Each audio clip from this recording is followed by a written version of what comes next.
الحمدللہ رب العالمین والصلاة والسلام علی سید المرسلین اما بعد فاعوذ باللہ من الشیطان الرجیم بسم اللہ الرحمن الرحیم۔ پڑھیے الصلاة والسلام علیک یا رسول اللہ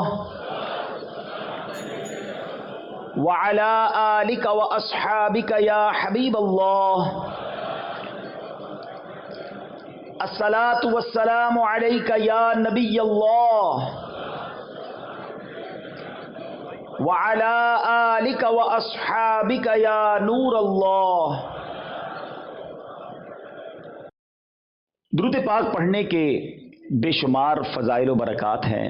مصطفیٰ جان رحمت شمع بزم ہدایت صلی اللہ تعالی علیہ وسلم کی ذات وہ ہے کہ جس پر درود پڑھتے جائیں تو ایسے ایسے کمالات اور ایسے ایسے انعامات ملتے ہیں کہ پڑھیں تو عقل حیران ہو جاتی ہے۔ ایک بڑا ہی عجیب و غریب اور بڑا ہی ایمان افروز واقعہ آج میں آپ کو سنانے جا رہا ہوں، اور یہ واقعہ سعادت الدارین نامی کتاب میں بھی موجود ہے، اور اس واقعے کو حضرت ابو عبداللہ رصاع رحمۃ اللہ تعالی علیہ نے اپنی کتاب تحفہ میں بھی نقل فرمایا۔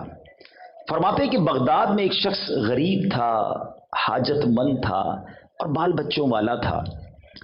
ایک دن وہ جب گھر گیا تو رات کے وقت اس نے دیکھا کہ بچے رو رہے ہیں، اور وہ بچے بھوک کی وجہ سے رو رہے ہیں۔ اتنا غریب تھا کہ بچوں کے لیے کھانے کو بھی کچھ نہیں تھا۔